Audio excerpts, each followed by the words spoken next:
जुल्म की ये दास्तान यहीं तक महदूद नहीं, सितम वाला सितम ये है कि खजाना खाली है।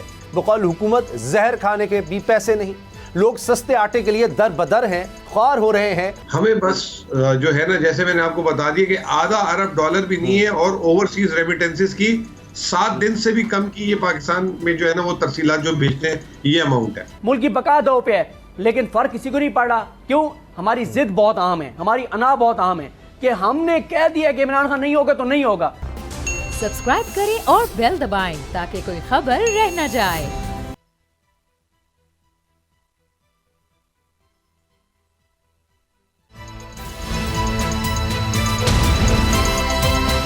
अब पता चला। बिस्मिल्लाहिर्रहमानिर्रहीम, अस्सलाम वालेकुम। मैं हूं मोहम्मद उसामा गाजी और आप देख रहे हैं अब पता चला। आज के प्रोग्राम में बात करेंगे पंजाब में तब्दीली, किसका पलड़ा भारी, आटा महंगा और जान सस्ती, और नए इंतखाबात की तैयारी।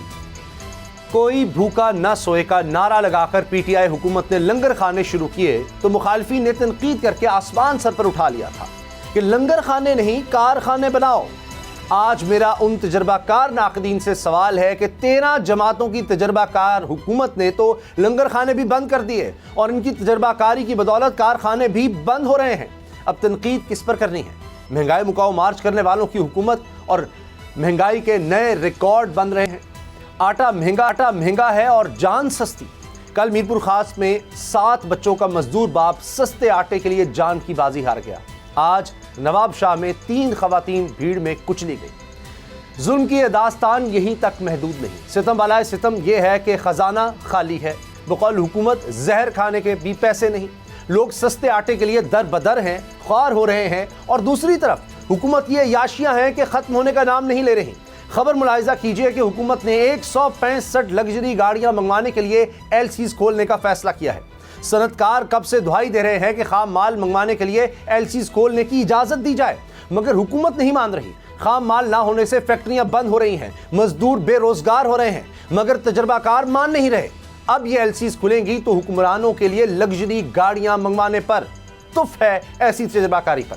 फिर कहते हैं हम सियासत नहीं रियासत बचा रहे हैं। मुआशी माहिरीन ज़र मुबादला ज़खायर को लेकर बदतरीन हालात की पेशगोई कर रहे हैं और हुकूमती तजर्बाकार इसाक डार का दावा है कि पाकिस्तान के पास ज़र मुबादला के ज़खायर $10 अरब से ज़्यादा हैं।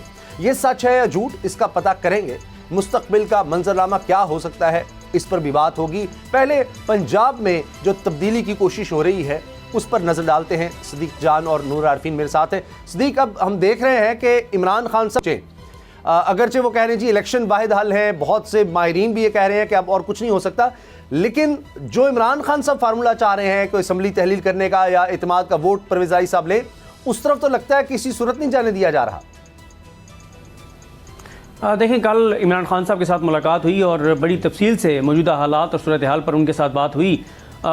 उसमें मैं आपको ये बता सकता हूँ कि इमरान खान साहब को बहुत कायल करने की कोशिश की गई उनकी अपनी पार्टी के कुछ लोगों की तरफ से कि असम्बली तहलील करना बहुत बड़ा रिस्क है, हमें असम्बलियों की तहलील की तरफ नहीं जाना चाहिए। और उसकी जो वजूहात बताई गई, उसकी पहली वजह तो ये बताई गई कि अच्छा, पहले तो मैं आपको ये खबर दे दूं कि जो तहरीक इंसाफ को भी इस बात का एहसास और इदराक है, चाहे तहरीक इंसाफ के लोग टीवी पर आकर जो भी कहें कि चौधरी परवेज़ इलाही एतमाद का वोट नहीं ले पाएंगे, ये तहरीक इंसाफ को रियलाइजेशन है कि 186 का नंबर तहरीक इंसाफ के वज़ीर आला पंजाब चौधरी परवेज़ इलाही शो नहीं कर पाएंगे। तो जब वो 186 का नंबर नहीं शो कर पाएंगे तो उसके बाद फिर रन ऑफ इलेक्शन की तरफ जाएगा मामला। जब रन ऑफ इलेक्शन की तरफ जाएगा तो उसमें तहरीक इंसाफ कॉन्फिडेंट है कि रन ऑफ इलेक्शन में जब ये जाएंगे तो तहरीक इंसाफ के पास नंबर ज़्यादा होंगे, पीडीएम के पास नंबर कम होंगे, क्योंकि पीडीएम अभी तक इस लम्हे तक अपनी जो सियासी कुव्वत है, ताकत है, जो जरदारी साहब का पैसा है, माल है, उससे अभी तक एक भी पीटीआई का एमपीए नहीं तोड़ सकी पॉलिटिकली। अच्छा, जो तो 3 लोग टूटे हुए हैं तो उनके अपने कुछ मसाइल हैं, उनके अपने कुछ नाराजगी और सूरत हाल है। आप आपकी इजाज़त से हम इस पर दोबारा आते हैं। ये हमारी ब्रेकिंग स्टोरी है, लेकिन टॉप स्टोरी, क्योंकि मुज़म्मिल असलम साहब ने हमें ज्वाइन किया है, साबिक तर्जमान वज़ारत ख़जाना। मुज़म्मिल साहब, जो हम देख रहे हैं इस वक्त आटे का बहरान है, इस हवाले से आप लोग आवाज़ उठाते रहे कि दिसंबर में सूरत हाल हो सकती है, कुछ नहीं किया गया। आज लोग मर रहे हैं। पहले तनकीद होती थी कि जी लंगर खाने क्यों बना दिए हैं, ये कारखाने बनाने थे, कारखाने भी बंद हो गए, लंगर खाने भी के पीछे पड़ गए। अब तो लोग पैसे से भी आटा नहीं खरीद पा रहे। ये कितनी खतरनाक सूरत हाल है, कब तक ये ऐसे रहेगा? देखें जी, सबसे पहले तो आज जो जिनीवा में रौनक मेला लगा था हम उसमें उम्मीद कर रहे थे कि शायद कुछ पाकिस्तान की जो हुकूमत है, जो तजर्बाकार हुकूमत है, वो कुछ पाकिस्तान के लिए विन करके ले आएगी वहाँ से। तो वो जो आलमी इदारे हैं वो तो हर वक्त 2 अरब 4 अरब 5 अरब डॉलर की उनकी हर वक्त फाइनेंसिंग लाइन होती है। उसके अलावा जो हमें जिसे कहते हैं कि बराह रास्त जो है आलमी ममालिक ने जो रकम का ऐलान किया है जी, वो रकम सारी अगर जोड़ लें तो एक हफ्ते की जो ओवरसीज रेमिटेंस है जो पाकिस्तानी सिर्फ भेजते हैं, एक हफ्ते की, सिर्फ एक हफ्ते की, वो उससे ज़्यादा होती है। यानी कि चीन ने $100 मिलियन, यानी कि यूएसए ने $100 मिलियन, जर्मनी ने $8 करोड़, फ्रांस ने $1 करोड़, ये सारी रकम को जोड़ लो तो ये आधा अरब डॉलर भी नहीं होता। और फिर वो उसको बता रहे हैं कि इस्लामिक तरक्याती बैंक $4 अरब दे दिया है, वर्ल्ड बैंक ने $2 अरब दे दिए, एशियन तरक्याती बैंक ने $1 अरब का ऐलान कर दिया। तो भाई ये तो हर साल आपको मिलती हैं, उसके लिए आपको कॉन्फ्रेंस करने की ज़रूरत क्या थी। तो आज जो अभी आपने बात की आटे की, आपको मैं तारीख में ले जाता हूँ। 1952 में पाकिस्तान में आटे का बुरहान आया था, तो लियाकत अली खान ने अमेरिका से जाके इमदाद में गंदम ली थी, क्योंकि पाकिस्तान में शायद उस वक्त भी कोई इसी तरह की कोई मौसमियाती तब्दीली आई थी और फसल बहुत ख़राब हुई थी जी। तो उस प्रोग्राम का नाम था PL 480। तो इस वक्त जो पाकिस्तान में, क्योंकि आप सैलाब और क्लाइमेट से रिलेटेड गए थे, तो आपको ये सवाल रख लेना चाहिए था वहाँ पे कि बहुत सारा पाकिस्तान का हिस्सा सैलाब में डूबा हुआ है और पाकिस्तान में इस वक्त खाने पीने की किल्लत है, जिसकी वजह से महंगाई हो रही है। आटे का रेट 60 रुपये से 160 रुपये किलो हो गया है, गरीब आदमी को नहीं मिल पा रहा। और आप हमें जो है मेहरबानी करके अपनी वाफर गंदम के स्टॉक से पाकिस्तान को ये भेजें पहले, सही। और फिर उसके अलावा रकम दें। तो अनफॉर्चुनेटली हमारी प्रायोरिटीज, हमारा सोचने का तरीका ही नहीं है ऐसा।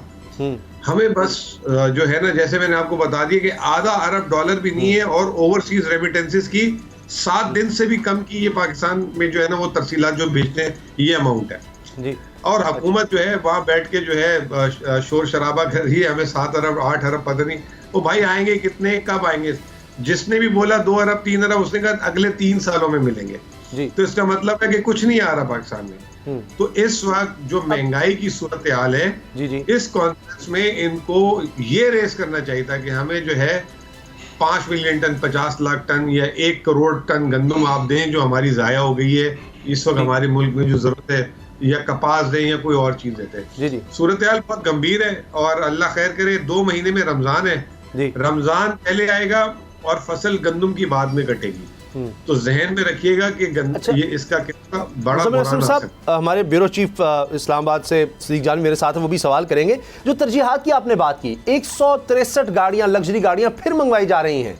$4 अरब पे हमारे ज़रबाला के ज़खायर आ गए हैं। हुकूमत कहती है फेक न्यूज़ ना फैलाएं, क्योंकि ये मर्सिडीज़ नहीं थी। अच्छा, मर्सिडीज़ नहीं थी, इसमें BMW हैं, दीगर गाड़ियाँ होंगी। तो ये कहना कि जी चूँकि मर्सिडीज़ का आपने नाम दे दिया, नहीं है 165 मर्सिडीज़ नहीं है, तो ये क्यों? तरजीहात फिर किधर है? आप कह रहे हैं इस वक्त मेडिकल इक्विपमेंट के लिए नहीं है, माहिरीन कह रहे हैं कि उन्होंने कभी तारीख में इस तरह की सूरत हाल नहीं देखी। ऑपरेशन थिएटर्स के लिए, अद्वियात के लिए आपके पास इंपोर्ट करने के लिए आपकी इजाज़त नहीं है। ये गाड़ियाँ फिर किस तरह से आ रही हैं? क्या ये क्रिमिनल नेग्लिजेंस नहीं है? ये तो क्राइम है कि लोगों को खाने को आटा नहीं मिल रहा, आप गाड़ियाँ मंगवा रहे हैं। पंजाब हुकूमत कहती रही कि जी सूबों को इजाज़त दी जाए, अगर आपने नहीं देनी गंदम तो गंदम मंगवाने की, वो भी नहीं दी गई। तो इस पर तो क्रिमिनल केसेस बनने चाहिए। देखिए, वो आपने कभी सुना होगा अपने घरों में जब बड़े बूढ़े बात कर रहे होंगे, ये रजे हुए नदीदे, तो ठीक है ना, इनके पास अपनी ज़ाती गाड़ियाँ भी हैं, इनके महलात नुमा घर भी हैं, लेकिन इनकी नीयत नहीं भरती। ये कहते हैं मुफ्त का माल जितना ज़्यादा याशी कर सके उतनी हम याशी करें उस पर। आपको मैं आज ही, हमारी खान साहब की माशी टीम के साथ मीटिंग थी, तो इस कॉन्फ्रेंस के बारे में भी जिक्र हुआ जी। तो अटेंडेंस आपके सामने है कि जिस तरह की अटेंडेंस थी और वो वर्चुअल थे सारे। तो खान साहब ने हमें रिमाइंड कराया कि पूरे कोविड के दरमियान और जितने भी UNO के सेशन थे, खान साहब ने खुद भी वर्चुअल किए थे, और इनसे ज्यादा जो है एक कॉल पे जो है IMF ने पाकिस्तान को $1.25 अरब 1 महीने के अंदर अंदर दे दिए थे, और पाकिस्तान का G20 का लोन भी डेफर करवा दिया था। तो खान साहब ये कह रहे थे कि अगर ये इनकी तरजीहात होती अपनी अयाशी से हटके, अपने सैर सपाटों से हटके, तो ये सारे काम, क्योंकि तैयब उर्दगान से लेके मैक्रोन और ये सारे लोग तो वर्चुअल थे, ठीक है ना। उस हॉल में सिर्फ पाकिस्तानी काबीना के लोग और पाकिस्तान के वक्त और जो वहां का दफ्तरी स्टाफ था वो बैठा हुआ था। जी कोई दुनिया से इनके लिए नहीं आया उड़ के। तो इनकी तरजीहात में नहीं है ये। सही। अच्छा, इनको जो है ना ये खाते पीते नदीने हैं। सही। इस और वजह से इनको बस शायद मुल्क का ये हाल है, इनको बस फिक्र। सिद्दीक जान सवाल करना चाह रहे हैं। मुज़म्मिल असलम साहब, ये बताएं कि हम तो ख़बरों में देख रहे हैं, आपसे सुन रहे हैं, माहिरीन मुआशियात से सुन रहे हैं कि पाकिस्तान के पास जो रिज़र्व हैं वो 4 अरब डॉलर तकरीबन रह गए हैं, लेकिन इसहाक डार साहब ने कहा है कि नहीं जनाब, ये गलत बयानी है, हमारे पास रिज़र्व जो है वो 10 अरब डॉलर के हैं। जब उन्होंने ये कहा तो उन्होंने कहा जो 6 अरब डॉलर पड़े हुए हैं बाकी अवाम के, वो भी हमारे हैं। तो उसके बाद एक तशवीश की लहर दौड़ गई लोगों में कि क्या हुकूमत को मुआशी इमरजेंसी अनाउंस करके और कहीं लोगों का पैसा तो नहीं जब्त करने जा रही बैंकों में, और बड़ा एक तशवीश है। तो क्या आप क्या समझते हैं, क्या ये करने जा रहे हैं मुल्क के साथ, या उन्होंने बस एक अपनी एक जो इस वक्त सूरत हाल है मुआशी नाकामियों को छुपाने के लिए एक ऐसी बात की जिसकी वजह से पैनिक क्रिएट हो गया? देखिए, तारीख ये बताती है कि इन्होंने ये हरकत की है। इन्होंने भी की है, पीपल्स पार्टी ने भी की है। पीपल्स पार्टी ने 2 दफ़ा की है और मुस्लिम लीग नून ने 1 दफ़ा की है। पीपल्स पार्टी ने 1973 में मुल्क में नेशनलाइजेशन करके सारे लोगों के कारोबार जो है जब्त कर लिए थे। नून लीग ने 1999 में, हालांकि पड़ोसी मुल्क ने भी तो एटॉमिक धमाके किए थे, हमने अकेले ने तो नहीं किए थे ना, इंडिया ने भी किए थे। तो हमने अपने ज़र मुबादला के जो उस वक्त में लोगों के 11 अरब डॉलर के ज़खायर थे उसको फ्रीज कर लिया था, क्योंकि हम इस्तेमाल कर चुके हुए थे पैसे, हमने अमानत को अमानत नहीं रखा था। फिर 2009 में पीपल्स पार्टी ने आके स्टॉक मार्केट को फ्रीज कर दिया था, 4 महीने के लिए बंद कर दिया था। और 2022 में मुस्लिम लीग नून की फिर बारी है। जो कल डार साहब ने बात बोली है कि आप 4 अरब डॉलर ना बोलें, 10 अरब डॉलर बोलें, क्योंकि ये भी पाकिस्तान के ही ज़खायर हैं।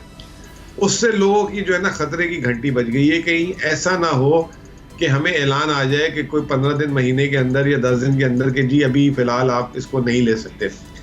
मैं आपको अंदर की बात ये समझा दूं, मुझे ऐसा शक लगता है क्योंकि स्टेट बैंक के पास ये ज़खायर होते हैं, ये जो है बैंक स्टेट बैंक को दे देते हैं उधार आगे जी। मेरे हिसाब से ये स्टेट बैंक के पास पैसे गए हुए हैं, ये 6 अरब जो लोगों के हैं उसमें से 4-4.5 अरब डॉलर, और स्टेट बैंक ने हुकूमत को आगे दे दिए कर्ज उतारने के लिए। तो ये पैसे इस्तेमाल हो चुके हैं और अमली तौर पे ये पैसे जो हैं इस वक्त ज़खायर में दिखाए जरूर जा रहे हैं, लेकिन डबल काउंटिंग है, इसको मैं डबल काउंटिंग कहती हूँ। तो ये जो है एक फीलर दिया गया है कल, ये एक हल्का सा मैसेज दिया गया है जिसकी हुकूमती वजीर वजाहतें तो कर रहे हैं जी। लेकिन अगर ये जो है नाकामी हुई, जैसे आज जो कॉन्फ्रेंस है उससे बड़ी उम्मीदें थी कि काफी अरबों डॉलर होंगे और वो आ जाएंगे, तो वो तो 3 साल की कहानी पे चले गए आगे जी। वो और फिर अब जो है आखिरी उम्मीद रह गई है वो है सऊदी अरब का सफर जो वो आजकल आर्मी चीफ कर रहे हैं। तो वहां से अगर कुछ आ गया तो जो है मामलात कुछ महीनों हफ्तों के लिए टल जाएंगे। अगर वहां से भी नहीं आए और IMF वैसे ही नाराज है तो सूरत हाल, अच्छा मैं ये बोलूंगा कि अल्फाज बहुत मतलब जी। मुश्किल नहीं अदा करना कि कंट्रोल से बाहर हो चुकी हुई है। अब ये 2 ही है, या तो ये सऊदी अरब से कुछ आ जाए कल एक आध दिन में, अल्लाह करे आ जाए, मेरी तो बहुत दुआएं हैं, क्योंकि मैं नहीं चाहता कि 1999 रिपीट हो, क्योंकि ये रिपीट अगर हो गया खुदा ना खास्ता 1999 वाला मामला, तो पिछले 22 साल लोगों ने ना पाकिस्तान में पैसे बैंकों में रखना छोड़ दिए थे, अपनी डॉलर की रकम, वो दुबई, सिंगापुर, स्विट्जरलैंड, स्पेन, इस जगह, क्योंकि उनका भरोसा उठ चुका था। अभी इमरान खान ने इसको रिवाइव किया था तरसीलात की शक्ल में, रोशन डिजिटल की शक्ल में जी। और ये अगर वापस हो गया तो फिर हम आगे जो है ना पैर भी पड़ लेंगे, कसम भी खा लेंगे ना, तो फिर नहीं होगा। आज आपको एक मजे की बात बताऊं, अगर 1 सेकंड दे दें बात। शहबाज शरीफ ने उस कॉन्फ्रेंस में कसम खाई है आज जिनेवा में खड़े होकर। कभी आपने आलमी लीडर को कसम खाते देखा है? उसने कसम खाई है कि हम कसम खाते हैं ये जो आप पैसा देंगे ये पैसा सैलाब जदगान पे खर्च होगा। आप सोचिए कि किस लेवल पे हम जो है चले गए हैं, अपनी जो है साख ही नहीं है। हाँ, और वहाँ कसम खा रहे हो बार बार। हार अगर सैलाब जदगान के लिए, जलजला जदगान के लिए यहाँ पर आते हैं तो वो हार पता लगता है कि वो खातून अव्वल के पास चला गया जी, उस वक्त वज़ीर आज़म यूसुफ रज़ा गिलानी साहब थे, तो फिर क्रेडिबिलिटी क्या होगी? एक चीज आपको डेली मेल का केस भी अगर देखें जी तो वो 2005 के जलजले की रकम का ही है ना जी, वो भी, तो वो शहबाज शरीफ के साथ लिंक है, ऐसे ही है। अच्छा ये बताएं मुज़म्मिल साहब कि अब तो जो आप लोगों पर तनकीद, वो भी कहते हैं जी 221 रुपये हमें बैंक देता है अगर हमें बाहर से कुछ आ रहा है तो, और जब हम बाहर पेमेंट करनी है तो 221 रुपए की मेरे कार्ड से हो 81 रुपए की हो रही है। 281 रुपए कहाँ, 221 रुपए आपको मिल रहे हैं। तो वो भी लोग जो आप पर तनकीद, वो भी परेशान हैं। तो आप जो कह रहे हैं कि जनाब कारोबार बिल्कुल बंद, या ये जिस तरह से अगर ये डॉलर का फिर हेर फेर कर रहे हैं, बंद करते हैं, इमरजेंसी लगाते हैं, वो तो हो चुका। एक्सपोर्ट तो बिल्कुल आपकी बंद होती चली जा रही है, तो कारोबार तो मुल्क में ख़त्म होता चला जा रहा है। अब वो कह रहे हैं कि हमें तो कई साल लगेंगे। बाहर की साख लोग कह रहे हैं कि हम बाहर ऑर्डर देने जाते हैं, वो कहते हैं तुम तो $500 की नहीं एलसी खोल सकते, तुम हमसे करोड़ों डॉलर के ऑर्डर किस तरह से मांग सकते हो। तो अब इससे निकलना किस तरह है, हल क्या है? क्योंकि आपके हवाले से सवाल किया जाता है कि इलेक्शन का आप कहते हैं, इलेक्शन हो भी गए तो कैसे ये सब ठीक कर सकेंगे आप? देखिए, मैं आपको एक सिंपल सी बात बताऊं। मेरे बाहर से एक दोस्त आए हुए थे, तो हम सारे दोस्त जमा हुए हुए थे, खाना खा रहे थे। 2 दिन पहले की बात है। तो वहाँ पे यही बहस छिड़ गई कि जी अगर आप भी आ गए तो क्या करेंगे। सबसे पहले तो आपको याद रखना चाहिए कि 2018-19 में कोई इन्होंने हमें कोई मुल्क में तिजोरियाँ भरा हुआ मुल्क नहीं दिया था, इसी तरह का बदहाल मुल्क दिया था और खसारा भी दिया था। तो वो हमने उसमें से उसको मुल्क को निकाला, ठीक है ना। नौयत कुछ ऐसी ही है इस दफ़ा। तो वो मेरा जो दोस्त है ना, उसने एक बात बोली, वो कनाडा से आया हुआ था। उसने कहा कि यार एक चीज़ समझ नहीं आई मुझे, यहाँ खान साहब बात करते थे कोई, और कनाडा में जो है उनके मिसिसागा के जो मॉल स्क्वायर वगैरह, वहाँ पे पाकिस्तानी भर जाते थे और एहतजाज के लिए आ जाते थे। ये अभी पिछले 8-9 महीने। और उसने कहा कई दफ़ा ऐसा कह रहा है, ऐसी फैन फॉलोइंग है कि लोग कोई बात सुनने के लिए खान के अलावा तैयार नहीं है। तो मैं आपको एक बात बताऊं कि ये पाकिस्तान का असासा जो है, इसकी चाबी सिर्फ इमरान खान के पास है और किसी के पास नहीं है। और इंशाल्लाह ताला जिस दिन खान साहब के, अभी जिस दिन ये मतलब हुकूमत खत्म होगी ना, तो समझ लेंगे खान साहब की आने की इब्तिदा हो जाएगी। तो लोगों का कॉन्फिडेंस बहाल होना शुरू हो जाएगा। जैसे आपने रुपए का गैप बताया 220-280 वाला, ये खुद ब खुद कम हो जाएगा क्योंकि यहाँ पे रेट बढ़ाना पड़ेगा। और ये आपको एक बात बताऊं मैं बॉस, ये जो है ना, आप उठा लें, जो मुल्क दिवालिया होते हैं ना, उनकी ये अलामतें हैं कि आपके मुल्क में 3 एक्सचेंज रेट होंगे, 50-50, 60-60 रुपए का फर्क होगा। आप डॉलर जो है ना मारे फिर रहे होंगे, आपको मिल नहीं रहा होगा। तो ये वो अलामतें हैं। ये जो बातें कर रहे हैं कि जी ये मनफी बातें करते हैं, हमने क्या मनफी बातें की हैं? ख्वाजा आसिफ आके टीवी पे कहता है मुल्क जो है पूरा अंधेरों में चले जाएगा। शहबाज शरीफ जाके यूएनओ में बोलकर आया हुआ है अभी, जो जब कॉन्फ्रेंस थी 2 महीने पहले, कि अगर आपने रकम नहीं दी तो हम टूट जाएंगे हमारी। इसके अलावा मिफ्ता इस्माइल कहता है अगर घर में 4 भाई हैं, जरा एक रोटी कम कर लो, बाकी एक दूसरे से नवाले लेते रहो। वो चीमा कहता है कि मुर्गी खाना छोड़ दो, तो वो एहसन इकबाल कहते हैं चाय पीना छोड़ दो। तो ये हो क्या रहा है? ये बातें जो हैं ये खुद मनफी कर रहे हैं। और खुद रोजाना वो राना सनाउल्लाह रोजाना आते कहते हैं कि जी IMF हमारे साथ यूं कर रहा है, वो कर रहा है। आप क्लियर हो जाओ, IMF आपके साथ कर रहा है, तो आपने क्यों 9 महीने बढ़ाया प्रोग्राम? सितंबर में खत्म हो रहा था प्रोग्राम, आपने सितंबर से उठा के जून तक ले गए उसको। और आप कभी आप IMF पे डाल देते हो, कभी आप PTI पे डाल देते हो। ख्वाजा साद मुज़म्मिल असलम साहब ये बताएं, मुज़म्मिल असलम साहब ये बताएं कि जब पाकिस्तान का एक तो वो देखना कि कितनी पाकिस्तान के लिए सुबकी और शर्मिंदगी है कि पाकिस्तान के वज़ीर-ए-आज़म कहता है कि मुझे IMF वालों ने कॉल की, और वो बाद उन्होंने कहा जी हमने कॉल नहीं की, इन्होंने खुद कॉल की है और ये गलत बयानी है इनकी। और वो कोई ऐसा हफ्ता आता नहीं है जब शहबाज शरीफ साहब मुल्क के लिए कोई आलमी सतह की रसवाई जो है वो सामने ना लाएं। ये बताएं कि जो हमारे वज़ीर दिफा हैं ख्वाजा आसिफ साहब, उनका टीवी पर बैठ के मोहम्मद मालिक साहब के प्रोग्राम में ये कहना कि हमारे पास इंपोर्ट के पैसे नहीं हैं और मुल्क जो है वो अंधेरों में डूब जाएगा, कारखाने फैक्ट्रियाँ बंद हो जाएंगी और कुछ नहीं बचेगा। तो एक वज़ीर पाकिस्तान का वज़ीर दिफा जब बैठ कर ये बात कह रहा होगा, तो क्या कोई पाकिस्तान में कोई इन्वेस्टमेंट करने वाला या जिसने इन्वेस्ट कर रखा है, क्या वो उसके बाद पैनिक का शिकार नहीं होगा कि यार ये क्या हो रहा है कि वज़ीर दिफा बैठ के ये बात कह रहे हैं?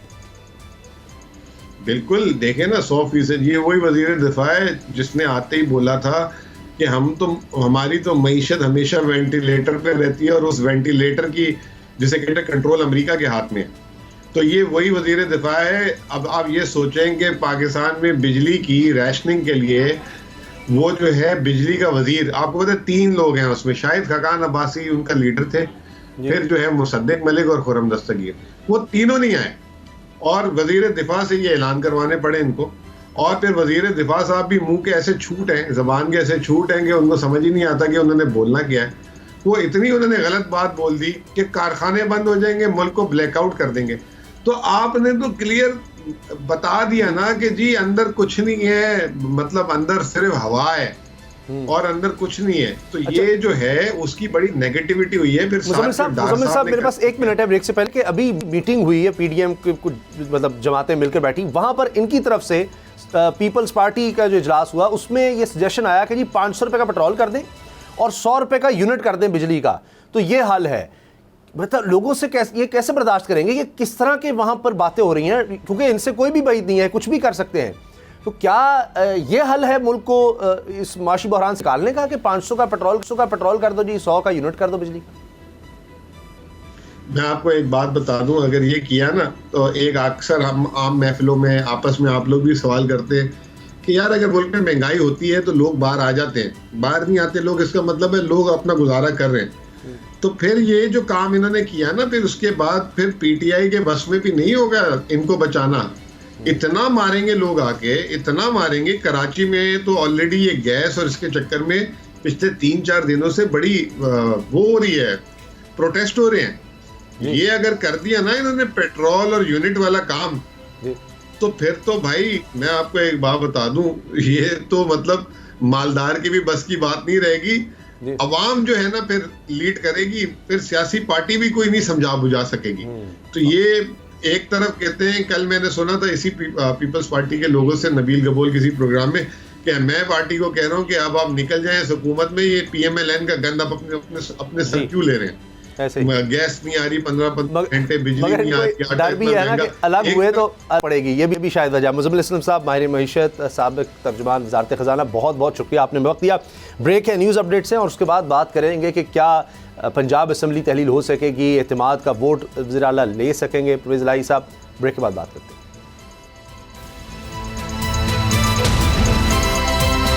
अब पता चला।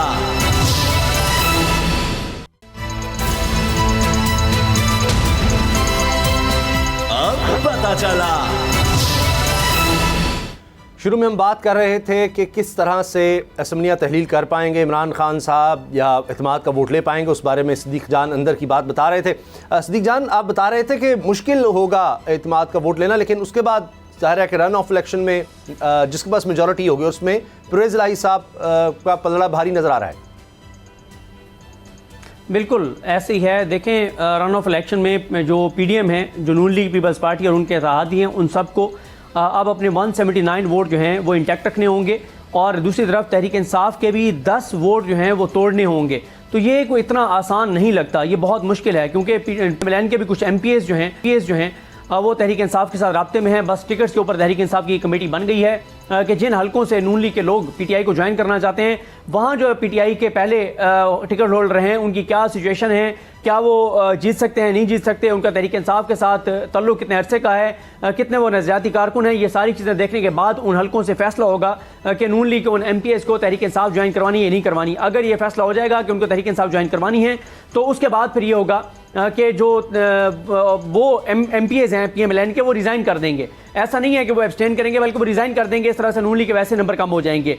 दूसरी तरफ मैं आपको बता दूं कि इमरान खान साहब जो हैं वो बिल्कुल इस बात पे बड़े क्लियर हैं, क्योंकि इमरान खान साहब को ये कहा गया, ये बताया गया, ये समझाया गया, समझाने की कोशिश की गई कि खान साहब हमें असम्बली तहलील नहीं करनी चाहिए। और उसकी एक वजह ये भी बताई गई कि अगर रन ऑफ इलेक्शन लेते हैं चौधरी परवेज़ इलाही, तो उनको MPs को बताना होगा कि मैं रन ऑफ इलेक्शन में अगर आपसे वोट ले रहा हूं तो हम 2-1 महीने और रहेंगे, आपको फ़ायदा होगा। तो अगर हम कोई इस तरह की कमिटमेंट नहीं करेंगे तो फिर बड़ा मुश्किल हो जाएगा कि जो तहरीक इंसाफ के MPs हैं वो रन ऑफ इलेक्शन में जो है वो फिर वोट दें। एतमाद का वोट तो वो नहीं होगा, फिर तो ज़ाहिर है नए वज़ीर आला पंजाब के इंतखाब का वोट होगा।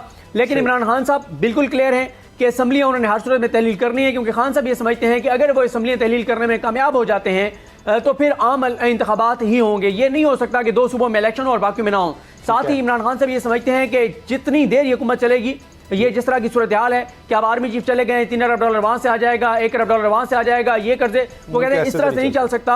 अल्टीमेटली एस्टैब्लिशमेंट को इस तरफ जाना पड़ेगा, इलेक्शन की तरफ। लेकिन तो खान साहब तो तैयारी करके बैठे हुए हैं, इक़्तिदार आगे उनके पास आ रहा है और उन्होंने कैसे जो है वो मामला आगे। सिद्दीक, आपकी जो तफसील मुलाकात हुई खान साहब से, उस वाले से और बताइएगा, क्योंकि ये बातें भी हो रही हैं कि अगर किसी वजह से असम्बली तहलील नहीं हो पाती या कुछ और होता है, क्योंकि कुछ लोगों को एतबार नहीं आ रहा परवेज़ इलाही साहब पर, अगरचे मुनिसलाई आज भी कह रहे हैं कि जी उनके किसी दोस्त को अगवा कर लिया गया है, और वो ट्विटर पर आकर ये कहते हैं कि जैसे उन पर दबाव था, उनके ख़ानदान पर दबाव था कि अब आगे उनकी ख़वातीन पर दबाव है कि पीडीएम को ज्वाइन अगर नहीं करते तो केसेस बनाए जाएंगे, इस तरह की बात। लेकिन अगर किसी वजह से असम्बली तहलील नहीं होती तो वो कहते हैं कि जी इमरान खान साहब कह रहे हैं फिर हम इस्तीफ़े दे देंगे। तो ऐसी भी कोई तजवीज़ है, और मज़ीद क्या बताया खान साहब ने?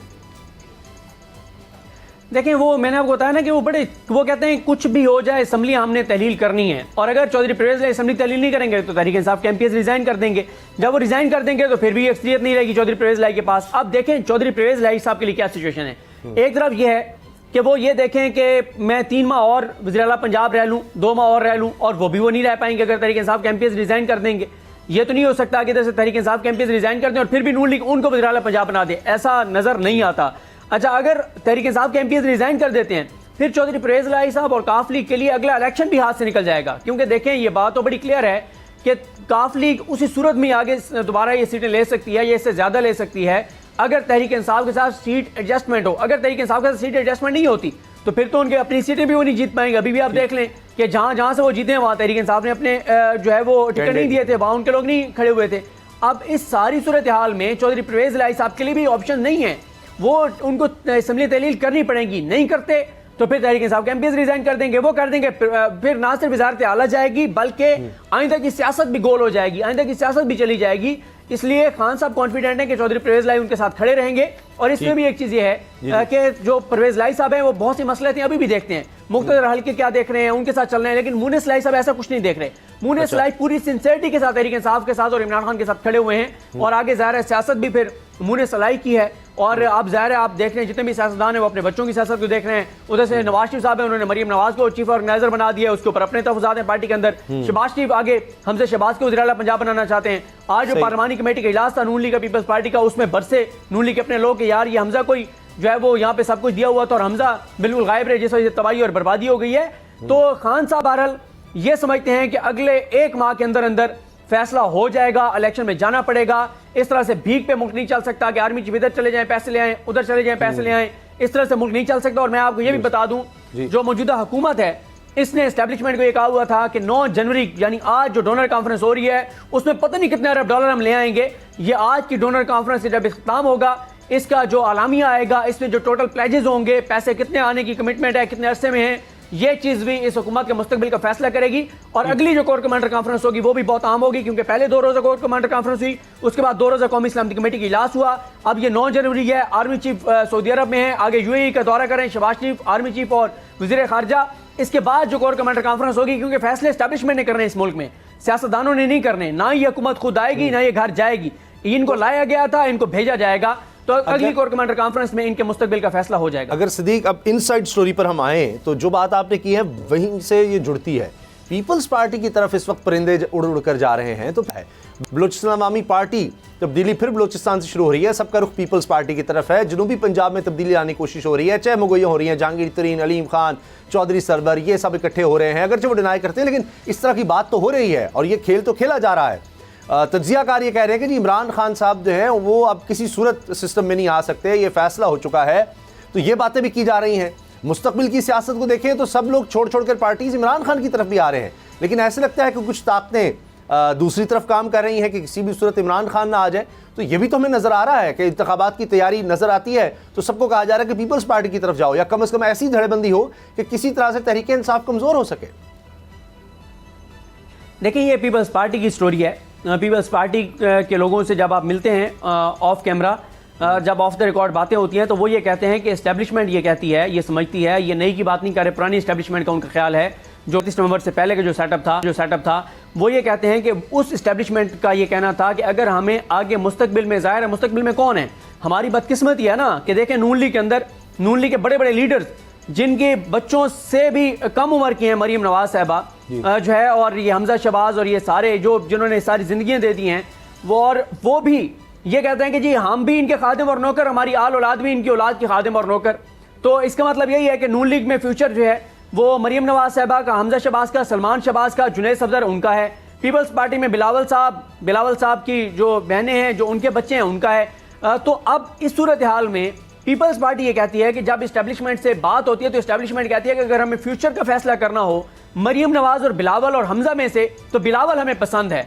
तो पीपल्स पार्टी ये कहती है कि बिलावल क्योंकि एस्टेब्लिशमेंट को पसंद है तो इसलिए फ्यूचर जो है वो बिलावल का है। पाकिस्तान के वो कहते हैं 2023 का नहीं पता, लेकिन 2028 का पीपल्स पार्टी कहती है कि कंफर्म जो वज़ीर आज़म है वो बिलावल भुट्टो जरदारी हैं क्योंकि वो एस्टेब्लिशमेंट को पसंद है। ये पीपल्स पार्टी का दावा है। अब उनका ये दावा किस हद तक ठीक है गलत है, क्योंकि आजकल पीपल्स पार्टी बहुत करीबी है तो इसलिए उनकी सारी बातों को झुटलाया भी नहीं जा सकता, क्योंकि ये बात तो नजर आ रही है कि जिस तरह से पीपल्स पार्टी में लोगों को शामिल करवाया जा रहा है और जिस तरह से ये एमक्यूएम के धड़ों को इकट्ठा किया जा रहा है। क्योंकि एमक्यूएम देखे ना, एमक्यूएम अगर इकट्ठी होती है और अगर एक दो भी ज्यादा सीटें लेती हैं तो उसका फायदा पीपल्स पार्टी को है।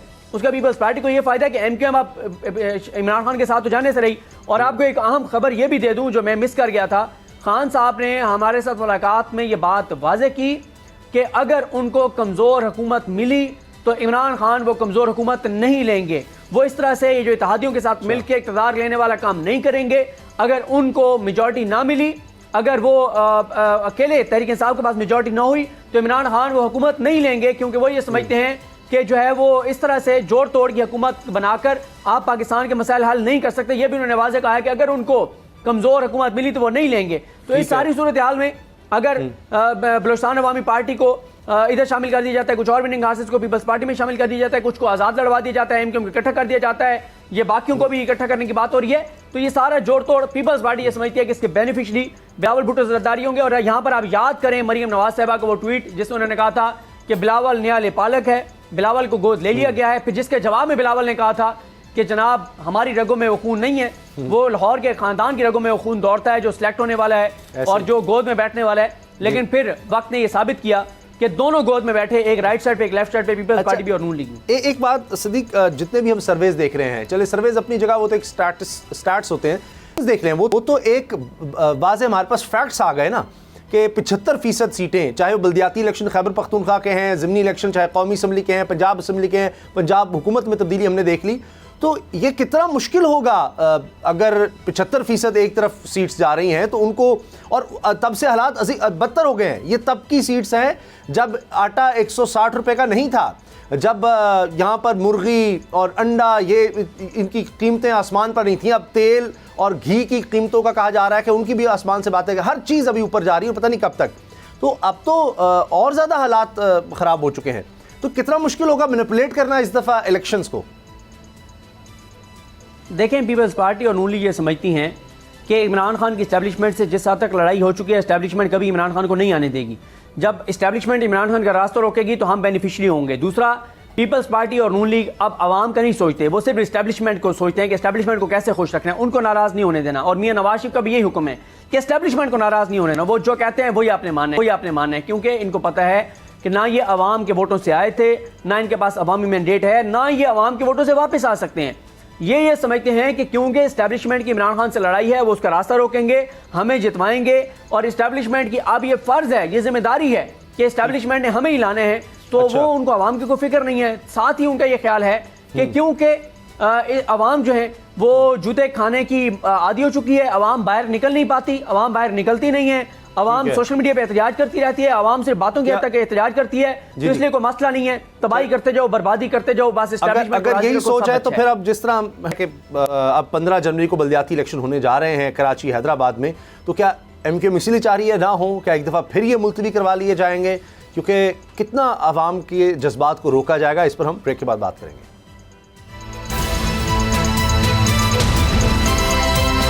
अब पता चला।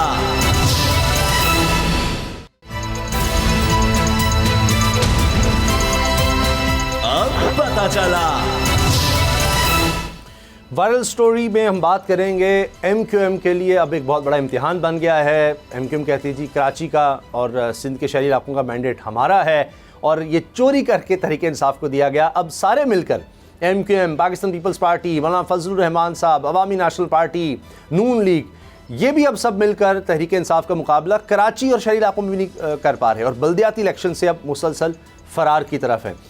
तो अब सिद्दीक जान, ये इलेक्शन कमीशन भी तंग आ गया है, मतलब 7वीं दफ़ा ये कोशिश हो रही थी कि इलेक्शन मुलतवी हो जाए। इलेक्शन कमीशन कह रहा है नहीं, अब मज़ीद हम नहीं कर सकते, कि उन्होंने भी तो कोई जस्टिफाई करना है कि वो भी कोई इदारा है। देखें, अभी भी इलेक्शन मुलतवी हो सकते हैं, ये कोई बड़ा मसला नहीं है। आपने देखा इस्लामाबाद में क्या हुआ, इस्लामाबाद में पहले बलदियाती इंतखाबात रोकने के लिए एक नोटिफिकेशन हुआ, इलेक्शन कमीशन ने कहा हम ये नहीं मानते। फिर उन्होंने कौमी असम्बली से बिल पास करवाया। अभी वो मुजवजा कानून जो है वो कानून नहीं बना था, मुजवजा तरमीम जो है वो कानून नहीं बनी थी, सदर ने दस्तखत नहीं किए थे कि मामला इस्लामाबादी कोर्ट में गया, इस्लामाबादी कोर्ट ने भेजा इलेक्शन कमीशन को, इलेक्शन कमीशन ने इलेक्शन मुलतवी कर दिए। फिर वो मामला इस्लामाबादी कोर्ट आया, इस्लामाबादी कोर्ट ने हुक्म दिया कि 31 दिसंबर को हर सूरत में इंतखाबात करवाए जाएँ। लेकिन क्या इंतखाबात हो गए? नहीं हुए। क्या उसके ऊपर कंटेम्प्ट ऑफ कोर्ट की कार्रवाई हुई? नहीं हुई। क्या अदालत ने उसके बाद एक बार भी पूछा इलेक्शन कमीशन से कि आपकी ये जुर्रत, क्या आपने इस्लामाबादी कोर्ट का ऑर्डर जूते की नोक पर रखा है? ये जुर्रत राना सनौला की, सिकंदर सुल्तान राजा की, उन्होंने आईनी अदालत के फैसले को फाड़ के और रद्दी की टोकरी में डाल दिया और कहा कि जो नहीं करवाते हम इलेक्शन। क्या पूछा अदालत ने? नहीं पूछा। उसके बाद 2 तारीख को समाअत होती है, 9 जनवरी तक लंबी तारीख पड़ जाती है। 9 जनवरी को आज समाअत होती है, 8-10 दिन की फिर तारीख पड़ जाती है। इस दौरान अब कानून बन जाएगा, सदर को दस्तखत नहीं भी वो करते फिर भी कानून बन जाएगा, टाइम ड्यूरेशन गुजर जाएगा और उसके बाद जनाब अब तो जनाब वो कानून साजी हो गई है, अब तो वो कानून बन गया है, अब तो 6 माह इलेक्शन नहीं हो सकते। तो यहाँ पे मसला ये है कि इमरान खान वर्सेस आल है, और इमरान खान वर्सेस आल में ये है कि फिर इमरान खान को हटाने वाले, इनको लाने वाले पाकिस्तान की अदालतें, पाकिस्तान का इलेक्शन कमीशन, सब मिल के उनको कुछ भी करना पड़ा वो इलेक्शन मुलतवी करा सकते हैं अगर। तो ये खतरा हुआ कि जो MQM है वो अलग हो सकती है हुकूमत से। और अगर MQM को ये कह दिया जाता है कि यार आप छोड़ दें, आप आराम से बैठ जाएं, वो ड्रामे करते रहेंगे, बयानात देते रहेंगे, लेकिन हुकूमत नहीं छोड़ेंगे। ज़्यादा से ज़्यादा MQM क्या करेगी? जब वो देखेंगे कि हुकूमत जाने वाली है, वजारतें छोड़ देंगे, हुकूमत से अलग हो जाएंगे। महीने 1.5 महीने पहले यही उनका तरीका वारदात है।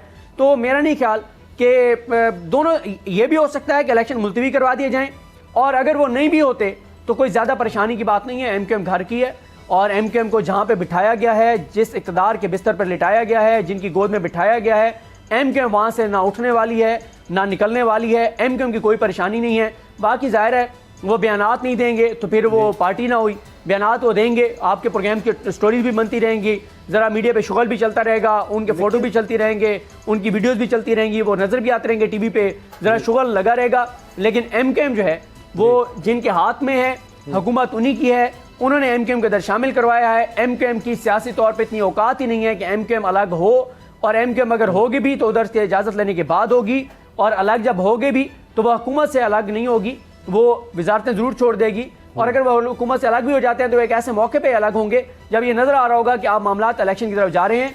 और बाकी आप ये देखें कि वो मुस्तफ़ा कमाल साहब जो बताते थे कि ये राह के एजेंट हैं, ये जो MQM पाकिस्तान वाले हैं, कैसे इन्होंने पाकिस्तान का पासपोर्ट फाड़ दिया था, कैसे ये गद्दार हैं, कैसे ये मुल्क के दुश्मन हैं, आज वो उन्हीं जिनको खुद मुल्क दुश्मन कहते थे, गद्दार कहते थे, राह के एजेंट कहते थे, आज वो उनके साथ जा रहे हैं। मुझे बस एक ही खतरा और खदशा है कि अल्लाह ना करे ये ना हो कि जब ये तमाम MQMs इकट्ठी हो जाएं तो फिर अल्ताफ़ हुसैन को दोबारा ऑन ना कर लें।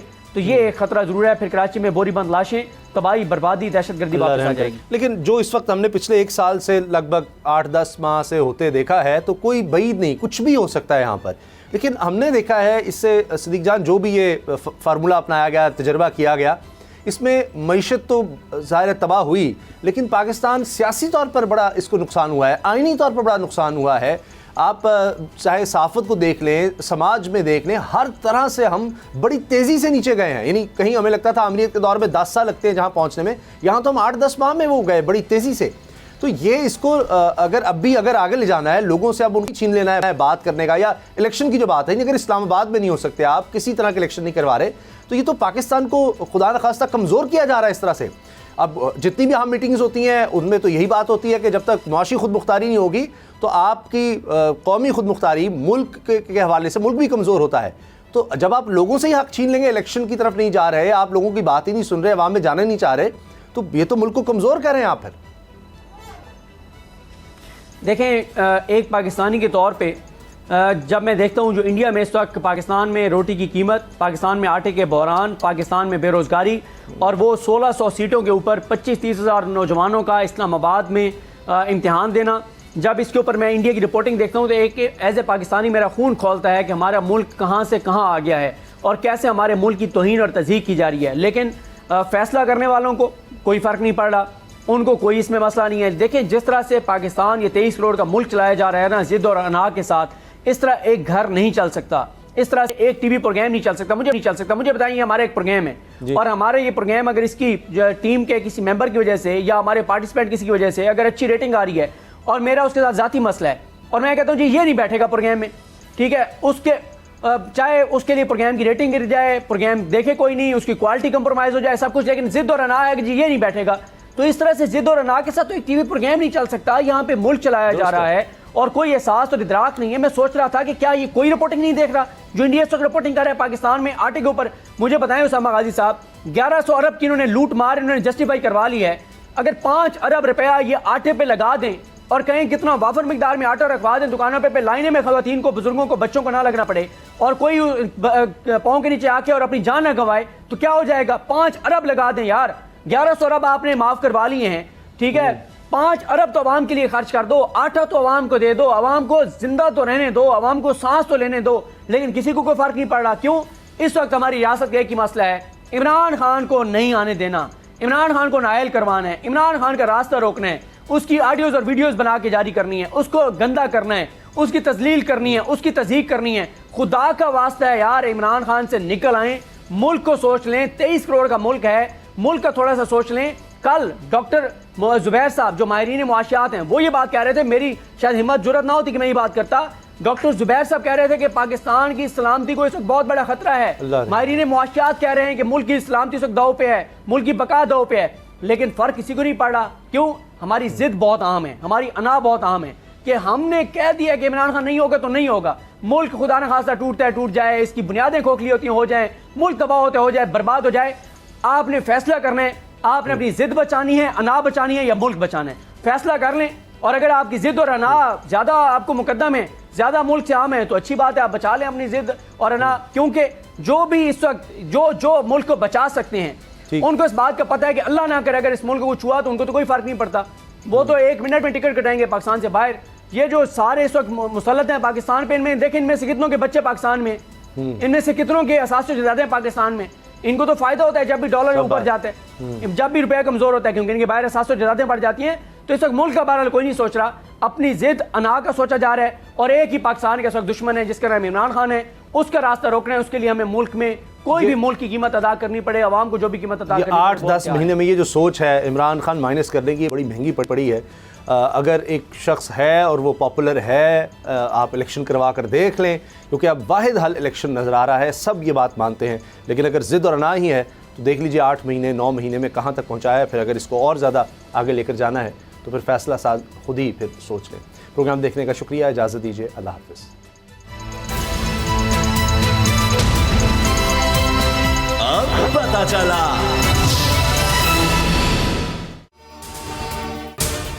अगर आपको ये वीडियो पसंद आई तो सब्सक्राइब करें और बेल पर क्लिक करें। 2022 बहुत सारे तोहफे भी देखे गया पाकिस्तान की आवाम को। पाकिस्तान की आवाम को एक तोहफा ये दिया कि आवाम को पता चल गया कि पाकिस्तान का मीडिया क्या है। साल 2022 में सबसे ज्यादा देखे जाने वाला चैनल बोल्ड न्यूज रहा नंबर 1। हमने बहुत सारे शोज और ट्रांसमिशंस की, पूरा साल मुसलसल जदोजहद में निकल गया कि ये वोट ऑफ कॉन्फिडेंस के पीछे कौन लोग थे। तोड़े रेटिंग के सभी रिकॉर्ड। सोशल मीडिया पर भी सबसे ज्यादा तेजी से 2.4 बिलियन व्यूज का संगे मील अबूर किया। एंकर्स को भी आवाम में सबसे ज्यादा मकबूलियत मिली और सोशल मीडिया पर भी बोल रहा सब पर भारी। सब्सक्राइब करें और बेल दबाएं ताकि कोई खबर रह न जाए।